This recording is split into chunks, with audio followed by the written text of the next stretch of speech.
मगध राज्य में एक सोनापुर नाम का गांव था। उस गांव के लोग शाम होते ही अपने घरों में आ जाते थे और सुबह होने से पहले कोई भी घर के बाहर कदम भी नहीं रखता। इसका कारण था डाकू अंगुलीमाल। डाकू अंगुलीमाल मगध के जंगलों की गुफा में रहता था। वह लोगों को लूटता था और जान से भी मार देता। लोगों को डराने के लिए वह जिसे भी मारता उसकी एक उंगली काट लेता और उन उंगलियों की माला बनाकर पहनता। इसलिए उसका नाम अंगुलीमाल पड़ा। गांव के सभी लोग परेशान थे, कैसे इस डाकू के आतंक से छुटकारा मिले। एक दिन गौतम बुद्ध उस गांव में आए। गौतम बुद्ध ने देखा कि गांव के लोगों में किसी भी बात को लेकर दहशत फैली है। तब गौतम बुद्ध ने गांव वालों से इसका कारण पूछा। गांव वालों ने अंगुलीमाल के आतंक का पूरा किस्सा उन्हें सुनाया। अगले दिन गौतम बुद्ध जंगल की तरफ निकल गए। गांव वालों ने उन्हें बहुत रोका पर वो नहीं मानी। बुद्ध को आते देख अंगुलीमाल हाथों में तलवार लेकर खड़ा हो गया, पर बुद्ध उसकी गुफा के सामने से निकल गए। उन्होंने पलट कर भी नहीं देखा। अंगुलीमाल उनके पीछे पीछे दौड़ा, पर बुद्ध के दिव्य प्रभाव के कारण वह उन्हें पकड़ नहीं पा रहा था।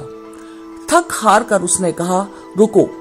बुद्ध रुक गए और मुस्कुराकर बोले, मैं तो कब का रुक गया, पर तुम कब रुकोगे? अंगुलीमाल ने कहा, सन्यासी, मैं इस राज्य का सबसे शक्तिशाली व्यक्ति हूँ। तुम्हें मुझसे डर नहीं लगता? सारा मगध मुझसे डरता है। तुम्हारे पास जो भी माल है निकाल दो, वरना जान से हाथ धो बैठोगे।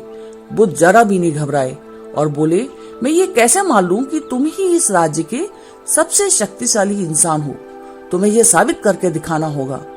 अंगुलीमाल बोला, बताओ कैसे साबित करना होगा? बुद्ध ने कहा, तुम उस पेड़ की 10 पत्तियां तोड़ लाओ। अंगुलीमाल ने कहा, बस इतनी सी बात? मैं तो पूरा का पूरा पेड़ उखाड़ सकता हूँ। अंगुलीमाल ने 10 पत्तियां तोड़कर ला दी।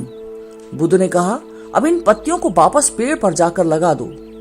अंगुलीमाल ने हैरान होकर कहा, टूटे हुए पत्ते भी कहीं वापस लगते हैं क्या? तो बुद्ध बोले, जब तुम इतनी छोटी सी चीज को वापस नहीं जोड़ सकते तो तुम सबसे शक्तिशाली कैसे हुए?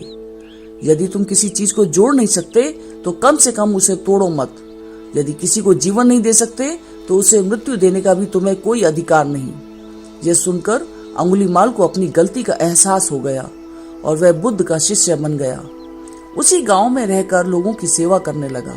आगे चलकर यही अंगुलीमाल बहुत बड़ा सन्यासी बना और अहिंसा के नाम से प्रसिद्ध हुआ।